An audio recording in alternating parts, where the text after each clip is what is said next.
Bonjour mes chers élèves, très ravie de vous retrouver encore une fois dans une autre séance. Cette fois-ci, c'est de l'activité de production écrite. Alors comme vous le savez, la production écrite, c'est l'acheminement de toute la semaine. Donc après avoir vu l'étude de texte, après avoir étudié le dénouement d'une nouvelle, on a vu 2 leçons d'activité de langue. Alors maintenant, on achemine vers l'activité de production écrite. L'objectif est le suivant. Rédiger le dénouement d'une nouvelle à partir de la situation initiale et de l'élément perturbateur et respecter les caractéristiques du dénouement étudiées pendant l'activité de lecture. Donc le support sur lequel on va travailler, c'est la situation initiale et l'élément perturbateur d'une nouvelle. Alors je rappelle le sujet. Tu passes une journée avec ta famille à la forêt, mais un événement perturbe votre tranquillité. Tu écris un récit où tu racontes une partie de cette journée. Alors, je rappelle pour ceux qui ont suivi les autres étapes de la production écrite que vous avez vu déjà la situation initiale, vous avez rédigé la situation initiale, l'élément perturbateur et aussi les péripéties avant d'arriver bien sûr au dénouement. Mais avant de commencer avec vous et d'attaquer l'objectif de cette séance, avant d'attaquer avec vous, chers élèves, l'objectif de cette séance, je préfère revoir avec vous un bref rappel des caractéristiques de chaque étape de la nouvelle. Alors, vous avez vu qu'une nouvelle commence toujours par une situation initiale, caractérisée par un calme, un équilibre. Dans cette situation initiale, qu'est-ce qu'on présente? On présente le lieu, le temps, les personnages, avec une petite description des personnages principaux de la nouvelle et des faits habituels qui caractérisent la situation initiale. Après la situation initiale vient l'événement perturbateur. Pourquoi il est appelé perturbateur? Parce qu'il va perturber le calme de la situation initiale. Il commence toujours par un indicateur de temps qui montre que l'événement est survenu de manière brusque, soudaine. Pourquoi? Pour perturber ce calme justement et déclencher les péripéties qui viendront après. Donc les péripéties, ce sont les actions entreprises par les personnages en vue d'arriver au dénouement. Le dénouement qui est l'objet de notre étude maintenant, comment rédiger un dénouement. Donc rappel du dénouement, c'est la fin finalement, c'est la situation finale, c'est quand tous les problèmes seront résolus et qui va certainement amener à un retour au calme, un retour à l'équilibre. Donc revenons au sujet initial. Donc le sujet initial avec lequel on a commencé notre projet d'écriture, tu passes une journée avec ta famille à la forêt, mais un événement perturbe votre tranquillité. Tu écris un récit où tu racontes une partie de cette journée. Alors, ce sujet-là, il a donné naissance à une situation initiale et un élément perturbateur. Je vais le lire. Un dimanche matin, ma famille et moi avions décidé de passer une journée à la forêt pour profiter de l'air pur, loin de la pollution produite par les voitures. Une fois arrivés, mes parents faisaient de la lecture, tandis que mes frères et moi jouons à des jeux en plein air. Tout d'un coup, une voiture conduite par un jeune garçon percuta les pique-niqueurs présents. Donc, remarquez bien que là, on a la situation initiale, donc marquée par un calme, un équilibre. Donc, les personnages, c'est ma famille et moi. Donc, le temps, un dimanche matin. Le lieu, c'est la forêt.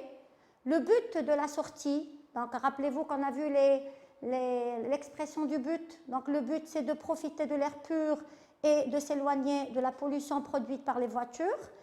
Donc, les faits habituels, donc j'ai dit que la situation initiale doit préciser donc les faits habituels des personnages. Donc, que faisaient les personnages de cette nouvelle? Les parents faisaient de la lecture, donc l'activité des parents c'est la lecture, tandis que les frères et le narrateur, ils jouaient à des jeux en plein air.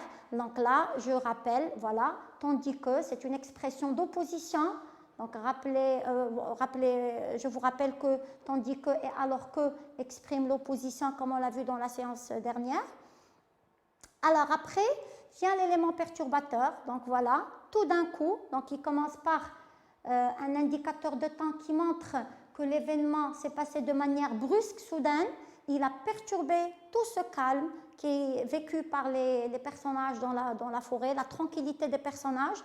Donc, qu'est-ce qui s'est passé? L'événement, c'est une voiture conduite par un jeune garçon qui a percuté les pique-niqueurs présents et qui va perturber, chambouler le calme et l'équilibre de toute la situation initiale.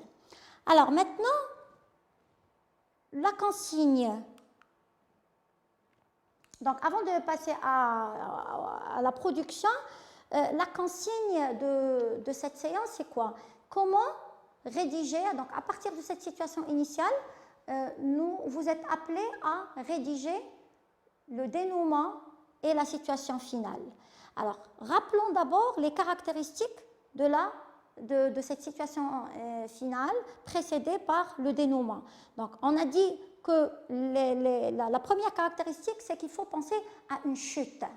Alors, une chute, ça veut dire une fin inattendue. On ne doit pas réfléchir à la même idée. Donc là, on pense, donc là, on a une voiture qui a percuté des pique-niqueurs. Donc, on peut penser dans un récit ordinaire à un accident grave, peut-être la mort de certains personnages, des blessures graves pour certains autres, mais la nouvelle va perdre son originalité si on pense à cette idée, parce qu'on a dit que la chute, c'est une fin inattendue qui doit soit provoquer chez le lecteur des larmes, oui, c'est tragique, mais c'est à éviter, un éclat de rire, une surprise, donc un effet quelconque. Alors pensez donc à une idée originale, à une chute qui pourra surprendre votre lecteur afin de démarquer votre nouvelle par rapport aux autres. Une description des sentiments est aussi nécessaire, donc on doit décrire les sentiments des personnages selon donc la chute que vous aurez imaginée. Et bien sûr, il n'y a pas de dénouement sans retour au calme, retour à l'équilibre, certainement pas le même équilibre, le même calme qu'on avait dans la situation initiale, mais similaire. Ça veut dire un retour d'ailleurs au calme, la vie habituelle des personnages. Comment s'est terminée l'histoire? Bien sûr, le dénouement, on ne doit pas s'attendre à une autre fin. Si on dit que c'est la fin de l'histoire, eh ben, ça doit effectivement constituer une fin. Il n'y aura pas une autre fin à cette fin. Voilà. Donc, le sujet rédige le dénouement et la situation finale de cette nouvelle en respectant les consignes suivantes. Alors, première consigne, il faut utiliser une expression de but et une autre expression d'opposition. Alors, on a vu les expressions de but, donc un petit rappel des expressions de but qu'on a vues. Il y a pour plus et afin de plus infinitif. On a de peur de et de crainte de plus infinitif dans le cas d'un but qu'on veut éviter. Il y a afin que et pour que quand on a deux sujets différents suivis du mode subjonctif. Et on a de pour que et de crainte que plus subjonctif dans le cas d'un but qu'on veut éviter au cas où on aurait deux sujets différents dans les deux propositions. Alors ça, c'est concernant les expressions de but. Alors pour l'opposition, on a vu tandis que, alors que, même si, bien que et quoique plus subjonctif. Et là, je vous invite, mes chers élèves, à prendre les traces écrites que vous êtes censés avoir déjà pris sur vos feuilles. J'espère que vous avez bien noté ça pendant les autres séances et que vous puissiez les intégrer, les réintégrer dans votre production que vous êtes censés écrire et faire un petit entraînement avec moi. Alors, les temps du récit, bien sûr. Donc, je reviens à la situation initiale et à l'élément perturbateur. Donc, un récit, et quand on dit un récit, bien sûr, il faut respecter les temps du récit qui sont l'imparfait et le passé simple.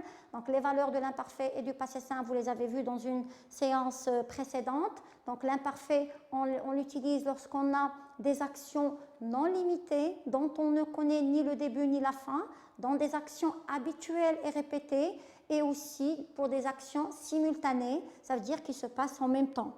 Le passé simple, par contre, on l'utilise pour des actions limitées, qui ont un début, qui ont une fin, des actions successives, donc limitées et successives, l'une se passe après l'autre. Donc généralement, dans les péripéties, tous les verbes doivent être conjugués au passé simple. Dans la situation initiale, tous les verbes doivent être conjugués à l'imparfait, parce qu'on a l'habitude, parce qu'on a des actions non limitées. Le dénouement maintenant, on va voir après les temps qu'on doit utiliser. Revenons à la situation initiale et à l'élément perturbateur. Donc, les temps des verbes, donc avions décidé, faisait de la lecture, tandis que mes frères et moi jouons à des jeux en plein air. Donc, on a ici deux actions simultanées, on a utilisé l'imparfait. Et là, dans l'événement perturbateur, certainement, on a le passé simple parce que c'est un événement qui est venu de façon soudaine, d'accord, tout d'un coup, soudain, subitement, et donc l'emploi du passé simple est obligatoire. Bien, alors ça c'est concernant la situation initiale, l'élément perturbateur. Alors maintenant, ce qu'on vous demande de faire, c'est rédiger le dénouement à partir de cette situation initiale et de cet élément perturbateur. Donc, le travail rendu par un élève est le suivant. Même si cette journée se fut bien terminée et qu'aucun des pique-niqueurs ne fut grièvement blessé, j'avais toujours la scène du matin en tête, se reproduisant sans cesse. La même peur me regagnait à chaque fois que le souvenir de l'accident me revenait à l'esprit. Après l'incident, mes parents, mes frères et moi avions tous hâte de retourner chez nous afin de nous reposer après avoir passé une journée mouvementée, heureusement, comme on dit, plus de peur que de mal. Donc le dénouement que vous avez là et la situation finale, c'est, comme je l'ai dit, la production d'un élève à la suite de la situation initiale de tout à l'heure et l'élément perturbateur. Donc nous allons vérifier maintenant ensemble si l'élève a bien respecté les consignes d'écriture. Alors tout d'abord, on a demandé d'écrire un dénouement, donc une fin. Alors l'élève doit avoir imaginé une fin, une suite et une fin à l'histoire. Oui, effectivement, c'est une suite et une fin à l'histoire. Est-ce que l'élève a bien pensé à une fin qui est inattendue, une chute? Bon, j'ai dit tout à l'heure que la chute, c'est une fin inattendue et c'est ce qui fait démarquer, c'est ce qui distingue une nouvelle et un récit d'un autre. C'est l'originalité de l'idée à laquelle l'élève a pensé qui doit provoquer chez le lecteur un éclat de rire ou bien une larme ou bien un haut de surprise. Donc tout dépend de l'idée que vous avez eue de la fin de votre nouvelle et de votre récit. Donc on va voir si l'élève a bien décrit les sentiments des personnages et s'il y a un retour au calme et un retour à l'équilibre. Ce sont les 4 principales caractéristiques du dénouement qui doivent absolument être respectées dans la rédaction du dénouement. Alors, donc l'élève a bien souligné que la journée s'est bien terminée, voilà.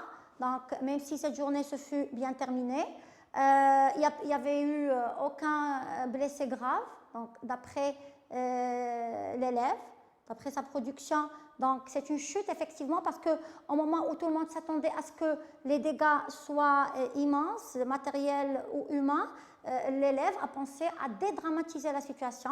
Donc c'était que des blessés très graves, blessés qui ne sont pas grièvement blessés, donc légers. Cependant, il y a une description effectivement des sentiments. Il y avait de la peur, donc c'est vrai que il n'y avait pas eu de dégâts matériels ni de dégâts humains graves. Cependant, il y avait un sentiment de peur que le narrateur a bien ressenti, lui et sa famille. À chaque fois que le souvenir de l'accident me revenait à l'esprit, donc il y a un petit traumatisme donc ressenti de la part du narrateur et de sa famille. Alors là, on voit que tous les personnages, ils ont hâte à un retour au calme, un retour à l'équilibre. Voilà, donc tout le monde a envie de retourner chez lui parce que chez eux, c'est le repos, c'est la quiétude, c'est le retour au calme et à l'équilibre qu'on avait dans la situation initiale. Donc l'élève a bien respecté cette consigne aussi, le retour au calme et à l'équilibre. Maintenant, les outils grammaticaux et les faits de langue que l'élève devait utiliser sont l'expression de but et l'expression d'opposition. Donc, on va vérifier ensemble si les deux consignes ont été respectées. Donc, voilà. Alors, vous allez remarquer avec moi que l'élève a bien utilisé une expression d'opposition et de concession, même si cette journée se fut bien terminée et qu'aucun des pique-niqueurs ne fut grièvement blessé. Donc, deux oppositions ici. J'avais toujours la scène du matin en tête. Donc, la première consigne du fait de langue utilisée est bien respectée. Deuxième consigne, c'est l'utilisation d'une expression de but. Donc là, on voit vers la fin. Donc, l'élève a utilisé une expression de but, c'est afin de plus infinitif, n'est-ce pas? Pourquoi afin de plus infinitif? Parce qu'on a le même sujet, mes parents, mes frères et moi. Afin de nous reposer, qui va se reposer, c'est les parents, les frères et moi, qui avions hâte de retourner chez eux et qui avaient envie aussi de se reposer après avoir passé une journée mouvementée. Donc, je rappelle que mouvementé, c'est plein de mouvements, plein d'événements. Voilà, alors pour les temps du récit, bien sûr, dans toute la nouvelle, dans tout le récit au passé, le respect des temps du récit est une chose obligatoire. Mes élèves, mes chers élèves, tâchez d'utiliser l'imparfait et le passé simple dans tout le récit. Alors là, dans le dénouement aussi, vous avez remarqué, ce fut bien terminé, fut grièvement blessé, j'avais toujours, me regagnait à chaque fois que le souvenir de l'accident me revenait. Donc un petit rappel des valeurs des temps du récit. Donc là, si on a utilisé regagner et revenez parce qu'on a deux actions qui sont simultanées, qui se passent en même temps. Donc l'idée de peur ou bien le sentiment de peur revenait à l'esprit du narrateur à chaque fois que le souvenir revenait à son esprit. Donc les deux actions sont simultanées, c'est pour cela qu'on a employé l'imparfait. Donc là aussi, avions tous hâte de retourner chez nous, donc l'utilisation de l'imparfait.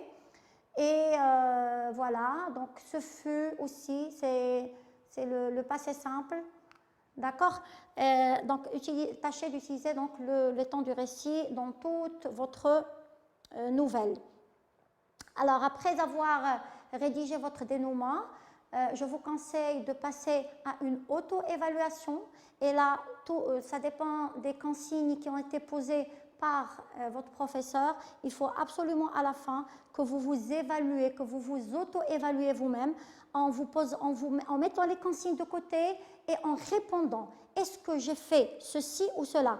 Ai-je rédigé une chute? Par exemple, dans le cas des consignes d'écriture de ce dénouement, la première consigne, c'est de rédiger une chute. Donc, vous allez voir et vous allez vous poser la question vous-même, est-ce que j'ai bien rédigé une chute? Est-ce que ma fin était une fin inattendue ou bien tout à fait ordinaire? Est-ce que j'ai fait la description des sentiments?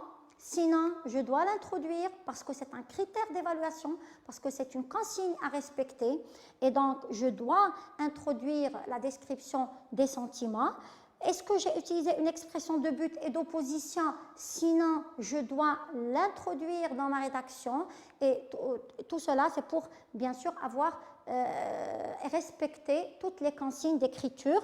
Et la consigne globale et la consigne la plus importante, c'est bien sûr l'utilisation des temps du récit, et ce, dans toute votre nouvelle ou dans tout votre récit. Il faut respecter les temps du récit, et bien sûr ce respect des temps du récit ne se fera que si vous maîtrisiez correctement les valeurs de l'imparfait et les valeurs du passé simple. Sur ce, je vous dis, mes chers élèves, portez-vous bien et surtout restez confinés à la maison, comme ça vous vous protégerez et vous protégerez votre environnement.